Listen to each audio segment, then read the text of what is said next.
Lors de sa première visite officielle à la RTS, le ministre de la Communication, des Télécommunications et du Numérique a inspecté les progrès des travaux de la nouvelle tour R+10, engagée à améliorer les conditions de travail des employés. Il a affirmé son engagement à renforcer le prestige de la chaîne nationale. On voit tout cela avec Neiko Mandiaye. Cette visite symbolise la place importante qu'occupe la radio-télévision sénégalaise dans le paysage médiatique. Nous sommes là aujourd'hui à la RTS dans le cadre d'une visite d'abord de prise de contact. Et comme on l'a fait avec toutes les structures qui sont sous la tutelle du ministère de la Communication, des Télécoms et du Numérique, dont la RTS en fait partie. Et ce ministère dont le président de la République nous a confié la charge. C'est pour ça que nous sommes là aujourd'hui et j'en profite pour d'abord féliciter et encourager le nouveau directeur général, M. Pape Alé Niang, et l'ensemble des travailleurs. Déjà pour leur accueil chaleureux, on a été vraiment bien accueillis.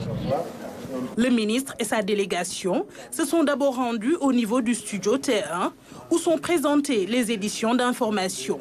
Ensuite, à la salle des serveurs. Une explication détaillée a été fournie par les techniciens sur le rôle capital de ces machines. Le meilleur pour la fin.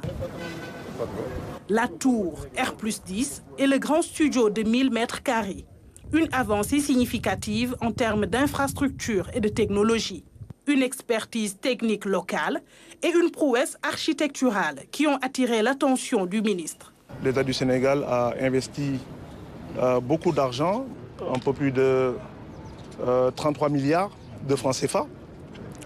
Et j'avoue que moi j'étais un peu surpris pour un immeuble qui a été inauguré. Aujourd'hui, on voit que dans l'ancien bâtiment comme dans le nouveau, il y a encore des travaux.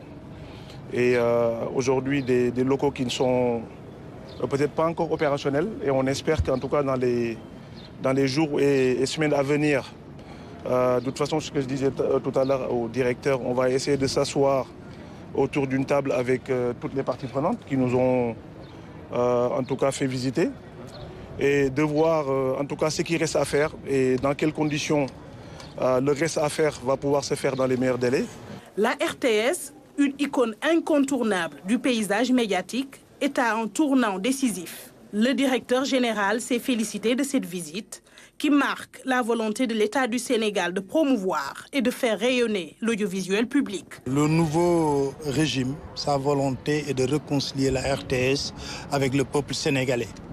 Et nous avons reçu des directives fermes dans ce sens, que je vais libeller en deux termes, la liberté et la responsabilité. La liberté, c'est quoi? C'est de pouvoir renforcer tout le travail vers le pluralisme culturel, le pluralisme démocratique, le pluralisme politique. Que tous les Sénégalais puissent regarder la RTS en se disant que c'est notre télévision, parce que nous avons une mission de service public. Et dans ce sens, nous avons reçu vraiment mandat de nos autorités pour travailler. Et c'est l'occasion, Monsieur le ministre, de vous remercier, parce que depuis mon installation, pratiquement, nous nous parlons régulièrement sur l'ensemble des difficultés que la maison rencontre. Et à chaque fois, vous avez une bonne solution, où vous me donnez des idées très pertinentes pour qu'on essaie de voir comment surmonter ces difficultés. Une visite cordiale qui s'est terminée par une belle photo de famille. Un espoir de rayonnement durable de la RTS.